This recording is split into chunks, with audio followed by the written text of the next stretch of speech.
오늘은요 4차원의 영성으로 살 때 중에서 마지막 네 번째 말에 대한 말씀을 올리겠습니다. 여러분, 말이 얼마나 중요한지 우리는 말을 통해서 인간만이 지닌 아주 고유한 4차원적 특성을 가장 잘 표현할 수가 있는 것이지요. 인간은 말을 하기 때문에 문명을 만들고 발전시킬 수가 있다고 하는 것입니다. 아무리 힘이 세고 사나운 동물이라 할지라도 여러분, 문명을 만들고 계획하고 발전시키지는 못합니다. 여러분, 말을 들어보면 그 사람의 지금 3차원의 삶이 어떤지를 금방 쉽게 파악할 수가 있지요. 성공하는 사람은 이미 소망하는 것이 이루어졌다고 말을 합니다. 그런데 실패하는 사람은 벌써 말에서부터 이미 실패를 말하고 있습니다.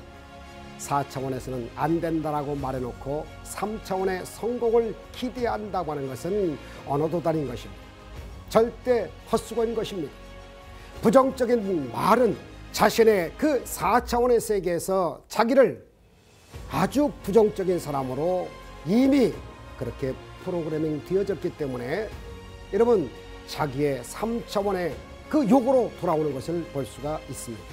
따라서 어떤 말을 하느냐는 것은 매우 신앙생활에서도 가정생활에서도 사회생활에서도 대인관계에서도 얼마나 중요한지 모릅니다.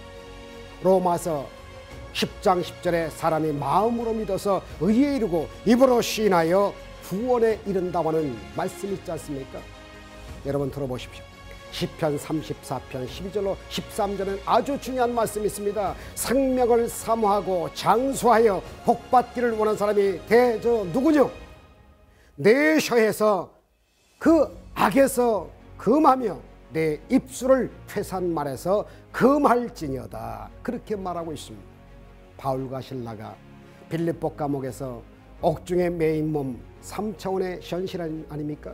그런데 4차원의 영성으로 말미암아 그들은 하나님의 말씀과 찬양의 입술로 말할 때 옥문이 스르르 열리게 되고 쇠사슬이 탁탁 풀리게 되면서 자유의 몸이 된 것을 알 수가 있는 것입니다.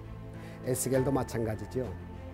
에스겔 37장을 보면 3차원의 현실은 마른 뼈다귀 같은 그러한 모습입니다. 물론 이 모습은 이스라엘의 모습입니다만 4차원의 하나님의 말씀을 대언할 때 인자야 이 뼈들이 능히 살겠느냐 하실 때 하나님, 나는 3차원에서 일을 감당할 수가 없지만 하나님이 함께 하시면 능히 할 수 있습니다 했을 때, 그러면 이 뼈들에게 이제 생기를 대언하라고 하실 때 하나님의 그 놀라운 하나님의 말씀을 가지고 대언하자마자 어떻게 됐습니까? 군대가 되어 살아 움직이는 그러한 능력이 임한다고 하는 예언의 말씀을 주신 것을 우리는 잘 알 수가 있습니다. 여러분, 베드로도 요한도 마찬가지입니다. 사도행전 3장 1절에 보면 나면서부터 안진뱅이 된 자를 향해서 네가 원하는, 내게는 은과 금은 지금 3차원에 내가 가진 건 없지만 그러나 나에게 있는 것으로 너에게 준다. 4차원의 주 나사렛 예수 이름을 가지고 있는 이 베드로와 여러분 요한은 뭐라고 말합니까? 내게 있는 것으로 내게 주노니 곧 일어나 걸으라 했습니다. 명령하자마자 하나님의 말씀이 선포되자마자 이 나면서부터 한 40살이 넘은 이 안진뱅이는 걷기도 하고 뛰기도 하여 하나님께 찬양, 영광, 간증 올리는 모습을 볼 수가 있지 않습니까? 예수님도 마찬가지입니다. 여러분, 3차원의 정말 풍랑 만난 제자들이 정말 이리 뛰고 저리 뛰고 꼼짝달싹할 수 없을 때 예수님을 깨웁니다. 제자들을 향해서 예수님께서 일어나셔서 하신 말씀이 믿음이 없음을 꾸짖으시고 난 다음에 두벅두벅 걸어가셔서 뱃전에서 바람아 잠잠하라, 고요하라, 풍랑아 잠잠하라 명령하시자마자 즉시 바람과 풍랑이 잔잔해졌던 것입니다. 여기 있는 이만호 목사도 어린 시절 창조 명령의 말씀의 기도를 통해서 기적을 맛본 적이 있습니다. 저희 가정에는 절간이었습니다.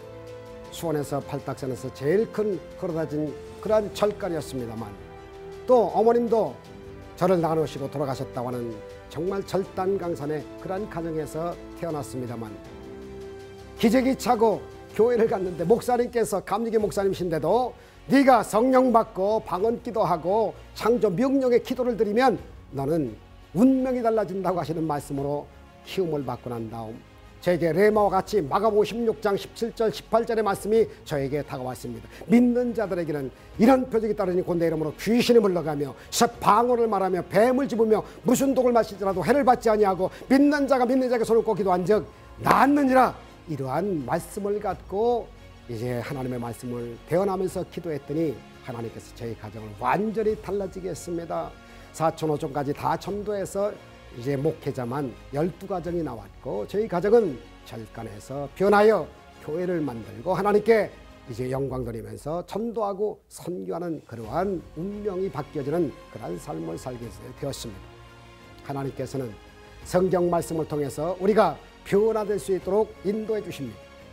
하나님의 말씀은 바로 여러분 영이요 생명이 됩니다.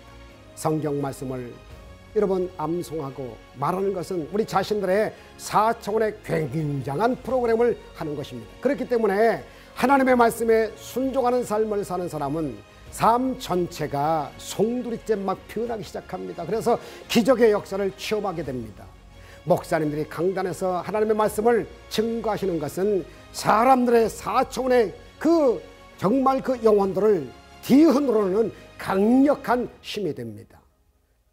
스가랴 4장 6절에 만군의 야훼 하나님께서 말씀하시되 이는 힘으로 되지 아니하고 능력으로 되지 아니하지만 오직 나의 영으로 된다고 말씀하셨습니다.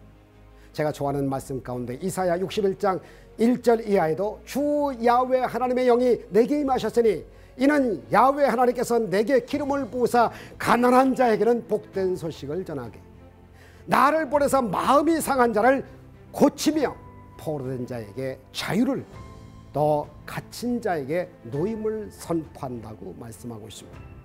예수님도 사도행전 1장 8절에 오직 성령이 너에게 임하시면 권능을 받고 예루살렘과 온 유대와 사마리아와 땅끝까지라서 내 증인이 된다고 말씀하셨습니다. 이제부터는 4차원 영성인 하나님의 그 생각과 또 4차원의 그 영성인 믿음과 또 4차원 영성인 꿈과 4차원 영성인 그 말로서 여러분 모두 다 기적의 역사를 일으키는 주인공자가 되어서 여러분 영혼도 잘 되시고 범사에도 형통하시고 그 다음에 하시는 생업도 잘 되시고 자손만대 복을 받고 복을 받아 전도하고 선교하는 멋진 여러분 정말 천국의 면류관의 주인공자가 다 되어지시기를 주 예수의 이름으로 축원합니다. 할렐루야.